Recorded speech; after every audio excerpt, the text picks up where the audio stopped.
Yesterday evening, House Democrats repassed their plan to give Washington unprecedented power over the way our nation conducts elections. Just like their partisan spending spree from last week, the only thing bipartisan about the vote was the opposition.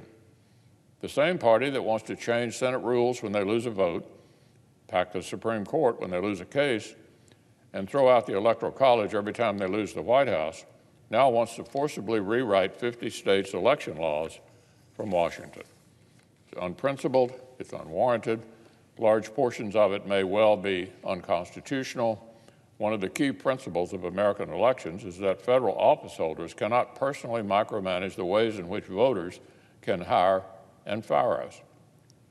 Different states and localities settle questions around early voting, or absentee voting, or voter registration in very different ways. Washington Democrats want every county in America to have the answer to all those questions the way they want. For example, no state would be able to have a simple voter ID requirement unless they neuter it with a massive loophole. But every state would be forced to allow ballot harvesting, where paid political operatives can show up carrying a stack of ballots with other people's names on them.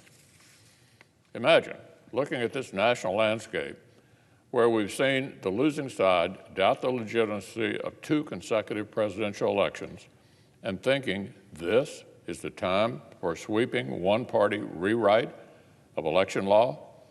Democrats are also coming after America's free speech.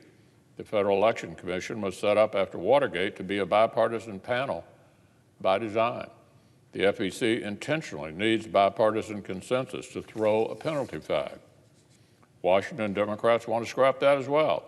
Their bill would convert the FEC into an odd-numbered partisan body, and this partisan FEC would get even greater scope to nose around in even more of America's speech and America's activities.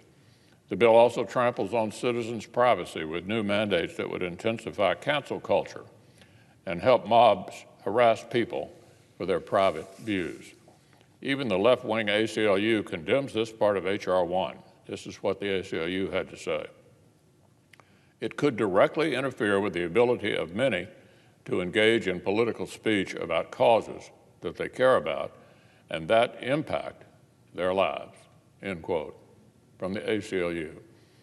That's right, House Democrats have swung so far to the anti-free speech left, they've even lost the ACLU. Speaking of political swigs, Democrats also want Washington to take over elections, should remember that majorities in Congress actually come and go. It would be absurd for election regulations in every precinct in America to go boomeranging back and forth every time Congress changes hands. Millions of American voters elected 50 Republican senators and a whole lot of House Republicans to make sure that Democrats play by the rules, not rewrite the rules. For one party to seize unilateral control over elections nationwide would be a civic catastrophe. It's worth asking, why are Washington Democrats so desperate to forcibly rewrite election law before the next time voters decide their fates?